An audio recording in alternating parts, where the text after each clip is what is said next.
नमस्कार साथियों। दिव्यांग सेवी एवं हिंदी के चर्चित युवा कवि, कथाकार, आलोचक व संपादक श्री गोलेंद्र पटेल जी छायावादी कवयित्री महादेवी वर्मा की गिल्लू रेखाचित्रात्मक कहानी रिकॉर्डिंग करने के लिए भेजे हैं, ताकि दिव्यांग मतलब दृष्टिबाधित, नेत्रहीन विद्यार्थीगण इसे सुन सकें। समय न लेते हुए मैं कहानी का पाठ करती हूँ। कहानी का शीर्षक है गिल्लू। सोनाजूही में आज एक पीली कली लगी है। इसे देखकर अनायास ही उस छोटे जीव का स्मरण हो आया, जो इस लता की सघन हरितिमा में छिपकर बैठता था और फिर मेरे निकट पहुंचते ही कंधे पर कूदकर मुझे चौंका देता था। तब मुझे कली की खोज रहती थी, पर आज उस लघुप्राण की खोज है। परंतु वह तो अब तक इस सोनाजूही की जड़ में मिट्टी होकर मिल गया होगा। कौन जाने स्वर्णिम कली के बहाने वही मुझे चौंकाने ऊपर आ गया हो। अचानक एक दिन सवेरे कमरे से बरामदे में आकर मैंने देखा, दो कौवे एक गमले के चारों ओर चोंचों से छुआ छुआवल जैसा खेल खेल रहे हैं। यह काकभूषुंडी भी विचित्र पक्षी है, एक साथ समादरित, अनादरित, अति सम्मानित, अति अवमानित। हमारे बेचारे पुरखे न गरुड़ के रूप में आ सकते हैं, न मयूर के, न हंस के। उन्हें पितरपक्ष में हमसे कुछ पाने के लिए काक बनकर ही अवतीर्ण होना पड़ता है। इतना ही नहीं, हमारे दूरस्थ प्रियजनों को भी अपने आने का मधुर संदेश इनके कर्कश स्वर में ही देना पड़ता है। दूसरी ओर हम कौवा और कांव कांव करने को अवमानना के अर्थ में ही प्रयुक्त करते हैं। मेरे काकपुराण के विवेचन में अचानक बाधा आ पड़ी, क्योंकि गमले और दीवार की संधि में छिपे एक छोटे से जीव पर मेरी दृष्टि रफक गई। निकट जाकर देखा, गिलहरी का छोटा सा बच्चा है, जो संभवतः घोंसले से गिर पड़ा है और अब कौवे जिसमें सुलभ आहार खोज रहे हैं। काकद्वय की चोंचों के दो घाव उस लघुप्राण के लिए बहुत थे, अतः वह निश्चेष्ट सा गमले से चिपटा पड़ा था। सबने कहा, कौवे की चोंच का घाव लगने के बाद यह बच नहीं सकता, अतः इसे ऐसे ही रहने दिया जावे। परंतु मन नहीं माना, उसे हौले से उठाकर अपने कमरे में लाई, फिर रुई से रक्त पोंछकर घावों पर पेंसिलिन का मरहम लगाया। रुई की पतली बत्ती दूध से भिगोकर जैसे तैसे उसके नन्हे से मुंह में लगाई, पर मुंह खुल न सका और दूध की बूंदें दोनों ओर ढुलक गईं। कई घंटे के उपचार के उपरांत उसके मुंह में एक बूंद पानी टपकाया जा सका। तीसरे दिन वह इतना अच्छा और आश्वस्त हो गया कि मेरी उंगली अपने दो नन्हे पंजों से पकड़कर नीले कांच के मोतियों जैसी आंखों से इधर उधर देखने लगा। 3-4 मास में उसके स्निग्ध रोए, झब्बेदार पूंछ और चंचल चमकीली आंखें सबको विस्मित करने लगी। हमने उसकी जातिवाचक संज्ञा को व्यक्तिवाचक का रूप दे दिया और इस प्रकार हम उसे गिल्लू कहकर बुलाने लगे। मैंने फूल रखने की एक हल्की डलिया में रुई बिछाकर उसे तार से खिड़की पर लटका दिया। वही 2 वर्ष गिल्लू का घर रहा। वह स्वयं हिलाकर अपने घर में झूलता और अपनी कांच के मनकों सी आंखों से कमरे के भीतर और खिड़की से बाहर न जाने क्या देखता समझता रहता था। परंतु उसकी समझदारी और कार्यकलाप पर सबको आश्चर्य होता था। जब मैं लिखने बैठती तब अपनी ओर मेरा ध्यान आकर्षित करने की उसे इतनी तीव्र इच्छा होती थी कि उसने एक अच्छा उपाय खोज निकाला। वह मेरे पैर तक आकर सर्रह से पर्दे पर चढ़ जाता और फिर उसी तेजी से उतरता। उसका यह दौड़ने का क्रम तब तक चलता जब तक मैं उसे पकड़ने के लिए न उठती। कभी मैं गिल्लू को पकड़कर एक लंबे लिफाफे में इस प्रकार रख देती कि उसके अगले 2 पंजों और सिर के अतिरिक्त सारा लघुगात लिफाफे के भीतर बंद रहता।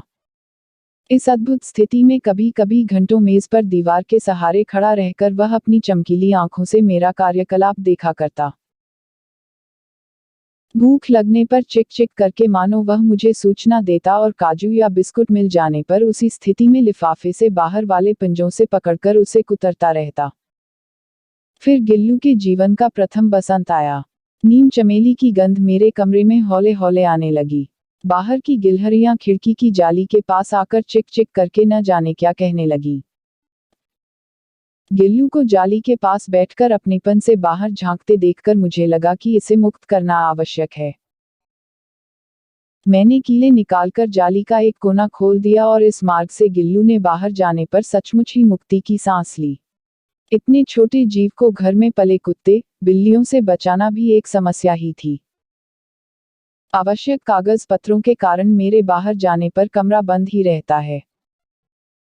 मेरे कॉलेज से लौटने पर जैसे ही कमरा खोला गया और मैंने भीतर पैर रखा, वैसे ही गिल्लू अपने जाली के द्वार से भीतर आकर मेरे पैर से सिर और सिर से पैर तक दौड़ लगाने लगा। तब से यह नित्य का क्रम हो गया। मेरे कमरे से बाहर जाने पर गिल्लू भी खिड़की की खुली जाली की राह बाहर चला जाता और दिन भर गिलहरियों के झुंड का नेता बना हर डाल पर उछलता कूदता रहता और ठीक 4 बजे वह खिड़की से भीतर आकर अपने झूले में झूलने लगता। मुझे चौंकाने की इच्छा उसमें न जाने कब और कैसे उत्पन्न हो गई थी। कभी फूलदान के फूलों में छिप जाता, कभी पर्दे की चुन्नट में और कभी सोनजूही की पत्तियों में। मेरे पास बहुत से पशु पक्षी हैं और उनका मुझसे लगाव भी कम नहीं है, परंतु उनमें से किसी को मेरे साथ मेरी थाली में खाने की हिम्मत हुई है, ऐसा मुझे स्मरण नहीं आता। गिल्लू इनमें अपवाद था। मैं जैसे ही खाने के कमरे में पहुंचती, वह खिड़की से निकलकर आंगन की दीवार, बरामदा पार करके मेज पर पहुंच जाता और मेरी थाली में बैठ जाना चाहता। बड़ी कठिनाई से मैंने उसे थाली के पास बैठना सिखाया, जहां बैठकर वह मेरी थाली में से एक एक चावल उठाकर बड़ी सफाई से खाता रहता। काजू उसका प्रिय खाद्य था और कई दिन काजू न मिलने पर वह अन्य खाने की चीजें या तो लेना बंद कर देता या झूले से नीचे फेंक देता था। उसी बीच मुझे मोटर दुर्घटना में आहत होकर कुछ दिन अस्पताल में रहना पड़ा। उन दिनों जब मेरे कमरे का दरवाजा खोला जाता, गिल्लू अपने झूले से उतरकर दौड़ता और फिर किसी दूसरे को देखकर उसी तेजी से अपने घोंसले में जा बैठता।